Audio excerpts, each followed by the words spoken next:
ओम शांति। 1 मार्च 2021। बाबा के महावाक्य। मीठे बच्चे, तुम्हें आपस में बहुत बहुत रूहानी स्नेह से रहना है, कभी भी मतभेद में नहीं आना है। बाबा ने प्रश्न किया, हर एक ब्राह्मण बच्चे को अपने दिल से कौन सी बात पूछनी चाहिए? उत्तर, अपने दिल से पूछो। पहला, मैं ईश्वर की दिल पर चढ़ा हुआ हूँ। दूसरा, मेरे में दैवी गुणों की धारणा कहाँ तक है। तीसरा, मैं ब्राह्मण ईश्वरीय सर्विस में बाधा तो नहीं डालता। चौथा, सदा खीरखंड रहता हूँ। हमारी आपस में एक मत है। पांचवा, मैं सदा श्रीमत का पालन करता हूँ। गीत है, भोलेनाथ से निराला और कोई नहीं। ओम शांति। तुम बच्चे हो ईश्वरीय संप्रदाय, आगे थे आसुरी संप्रदाय। आसुरी संप्रदाय को यह पता नहीं है कि भोलानाथ किसको कहा जाता है। यह भी नहीं जानते कि शिव शंकर अलग अलग व शंकर देवता है, शिव बाप है। कुछ भी नहीं जानते हैं। अब तुम हो ईश्वरीय संप्रदाय अथवा ईश्वरीय फैमिली। वह है आसुरी फैमिली, रावण की। कितना फर्क है।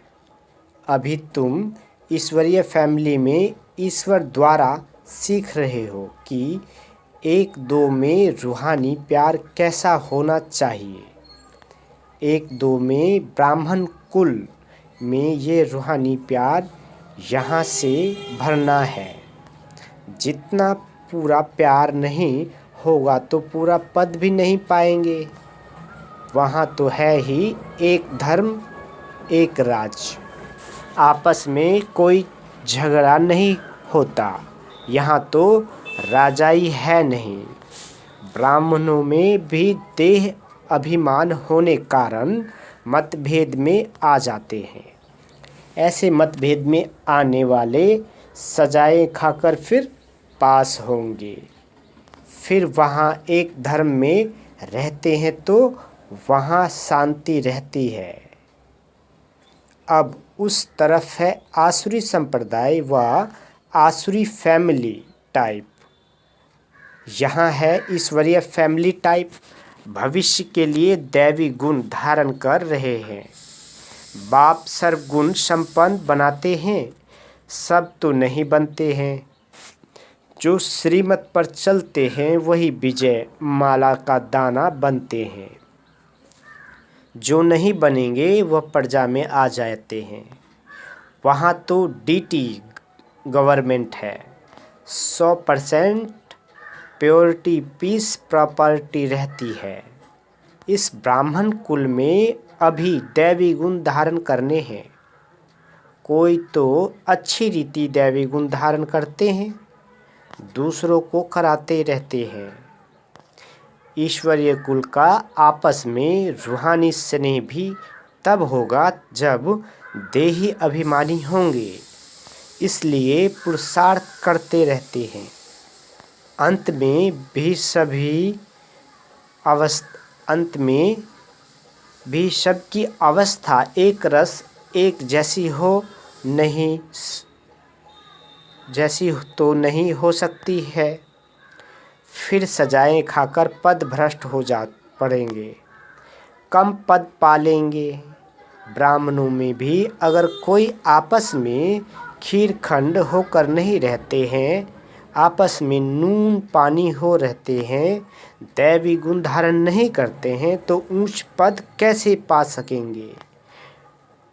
नून पानी होने के कारण यहाँ ईश्वरीय सर्विस में भी बाधा डालते रहते हैं, जिसका नतीजा क्या होता है, वह इतना ऊंच पद नहीं पा सकते। एक तरफ पुरुषार्थ करते हैं खीरखंड होने का, दूसरी तरफ माया नून पानी बना देती है। जिस कारण सर्विस बदले डिससर्विस करते हैं। बाप बैठ समझाते हैं, तुम हो ईश्वरीय फैमिली, ईश्वर के साथ रहते भी हो।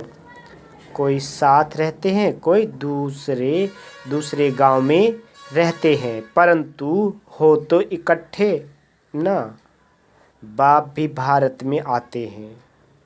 मनुष्य ये नहीं जानते शिव बाबा कब आते हैं, क्या आकर करते हैं।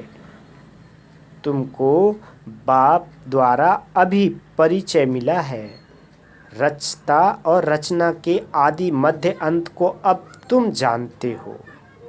दुनिया को पता नहीं कि यह चक्र कैसे फिरता है। अभी कौन सा समय है, बिल्कुल घोर अंधियारे में है। तुम बच्चों को रचता बाप ने आकर सारा समाचार सुनाया है। साथ साथ समझाते हैं कि हे सालिग्रामों, मुझे याद करो। यह शिव बाबा कहते हैं अपने बच्चों को, तुम पावन बनने चाहते हो ना, पुकारते आए हो। अभी मैं आया हूँ। शिव बाबा आते ही हैं भारत को फिर से शिवालय बनाने। रावण ने वैश्यालय बनाया है। खुद ही गाते हैं कि हम पतित विशेष है। भारत सतयुग में संपूर्ण निर्विकारी था। निर्विकारी देवताओं को विकारी मनुष्य पूजते हैं, फिर निर्विकारी ही विकारी बनते हैं।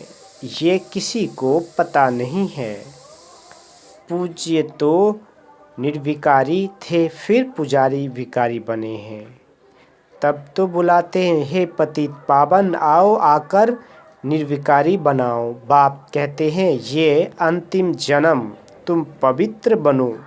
मामेकम याद करो तो तुम्हारे पाप कट जाएंगे और तुम तमोप्रधान से सतोप्रधान देवता बन जाएंगे। फिर चंद्रवंशी क्षत्रिय फैमिली टाइप में आएंगे।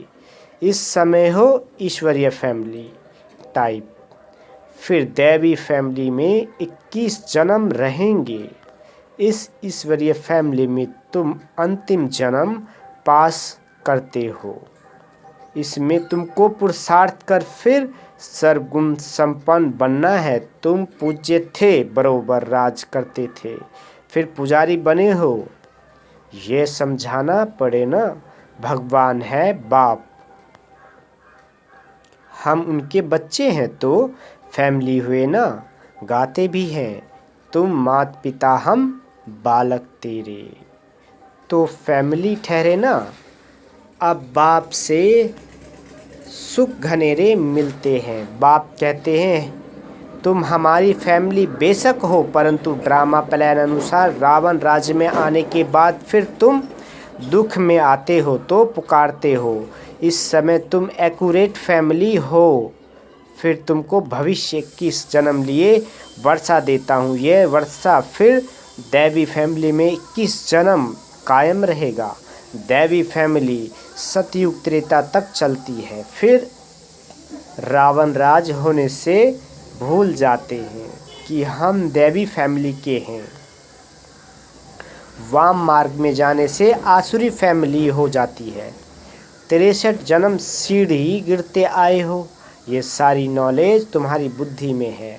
किसी को भी तुम समझा सकते हो। असूल तुम देवी देवता धर्म के हो। सतयुग के आगे था कलयुग। संगम पर तुमको मनुष्य से देवता बनाया जाता है। बीच में है ये संगम। तुमको ब्राह्मण धर्म से फिर देवी धर्म में ले आते हैं। समझाया जाता है लक्ष्मी नारायण ने ये राज कैसे लिया। उनसे पहले आसुरी राज था, फिर दैवी राज कब और कैसे हुआ। बाप कहते हैं, कल्प कल्प संगम पर आकर तुमको ब्राह्मण देवता क्षत्रिय धर्म में ले आते हैं। यह है भगवान की फैमिली। सब कहते हैं गॉड फादर, परंतु बाप को न जानने के कारण निधन के बन गए हैं। इसलिए बाप आते हैं घोर अंधियारे से सोझरा करने। अब स्वर्ग स्थापन हो रहा है। तुम बच्चे पढ़ रहे हो, दैवी गुण धारण कर रहे हो, यह भी मालूम होना चाहिए। शिव जयंती मनाते हैं। शिव जयंती के बाद फिर क्या होगा? जरूर देवी राज की जयंती हुई होगी ना। हेवनली गॉड फादर हेवन की स्थापना करने हेवन में तो नहीं आएंगे। कहते हैं मैं हेल और हेवन के बीच में संगम पर आता हूँ। शिवरात्रि कहते हैं ना, तो रात में मैं आता हूँ। ये तुम बच्चे समझ सकते हो। जो समझते हैं वह औरों को भी धारण कराते हैं, दिल पर भी वह चढ़ते हैं। जो मनसा वाचा कर्मणा सर्विस पर तत्पर रहते हैं, जैसे जैसे सर्विस उतना दिल पर चढ़ते हैं। कोई ऑलराउंडर वर्कर होते हैं। सब काम सीखना चाहिए। खाना पकाना, रोटी पकाना, बर्तन मांजना, ये भी सर्विस है ना। बाप की याद है फर्स्ट, उनकी याद से ही विक्रम विनाश होते हैं। यहाँ का वर्षा मिला हुआ है, वहाँ सर्वगुण संपन्न बनते हैं। यहाँ राजा रानी तथा प्रजा दुख की बात नहीं होती। इस समय सब नरकवासी है, सबकी उतरती कला है, फिर सब अभी चढ़ती कला होगी। बाप सबको दुख से छुड़ाए सुख में ले जाते हैं। इसलिए बाप को लिबरेटर कहा जाता है। यहाँ तुमको नशा रहता है, हम बाप से वर्षा ले रहे हैं, लायक बन रहे हैं। लायक तो उनको कहेंगे जो औरों को राजाई पद पाने लायक बनाते हैं। ये भी बाबा ने समझाया है। पढ़ने वाले तो बहुत आएंगे, ऐसे नहीं कि सब 84 जन्म लेंगे। जो थोड़ा पढ़ेंगे वो थोड़ी देरी से आएंगे, तो जन्म भी कम होंगे ना। कोई 80, कोई 82, कौन जल्दी आते, कौन पीछे आते। सारा मदार पढ़ाई पर है। साधारण प्रजा पीछे आएंगी, उन्हों के 84 जन्म हो न सके, पीछे आते रहते हैं। जो बिल्कुल लास्ट में होगा वो त्रेता अंत में आकर जन्म लेगा, फिर वाम मार्ग में जाते हैं, उतरना शुरू हो जाता है। भारतवासियों ने कैसे 84 जन्म लिए हैं, उनकी ये सीढ़ी है, ये गोला है ड्रामा के रूप में। जो पावन थे वही अब पतित बने हैं, फिर पावन देवता बनते हैं। बाप जब आते हैं तो सबका कल्याण होता है। इसलिए इसको ऑस्पिशियस युग कहा जाता है। बलिहारी बाप की है जो सबका कल्याण करते हैं। सतयुग में कल्याण था, कोई दुख नहीं था। यह तो समझाना पड़े कि हम ईश्वरीय फैमिली टाइप के हैं। ईश्वर सबका बाप है। यह ही तुम माता पिता गाते हो, वहाँ तो सिर्फ फादर कहा जाता है। यहाँ तुम बच्चों को माँ बाप मिले हैं। यहाँ तुम बच्चों को एडॉप्ट किया जाता है। फादर क्रिएटर है तो मदर भी होगी, नहीं तो क्रिएशन कैसे होगी। हेवनली गॉड फादर कैसे हेवन स्थापन करते हैं ये न भारतवासी जानते हैं, न शिवालय वाले ही जानते हैं। अभी तुम जानते हो। नई दुनिया की स्थापना और पुरानी दुनिया का विनाश तो जरूर संगम पर ही होगा। अभी तुम संगम पर हो। अभी बाप समझाते हैं, मामेकम याद करो, आत्मा को याद करना है। परम पिता परमात्मा को, आत्माएं और परमात्मा अलग रहे बहुकाल।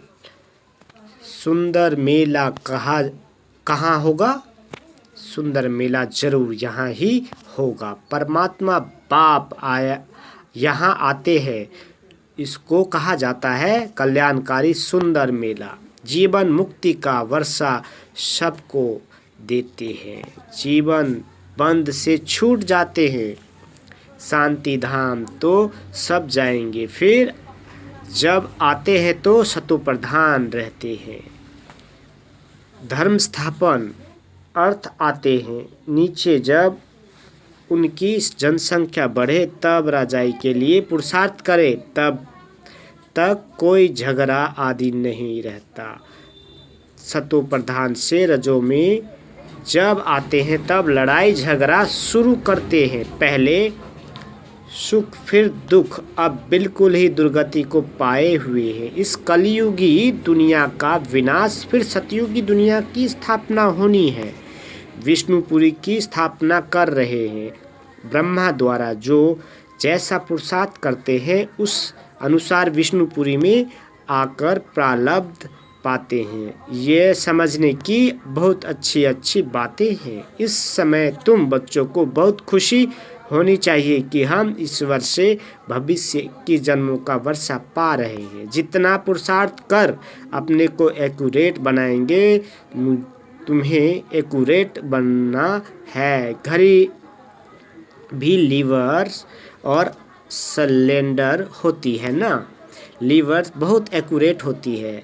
बच्चों में है एक्यूरेट बन जाते हैं, कई बच्चे एक्यूरेट बन जाते हैं, कई अनएक्यूरेट हो जाते हैं, तो कम पद हो जाता है।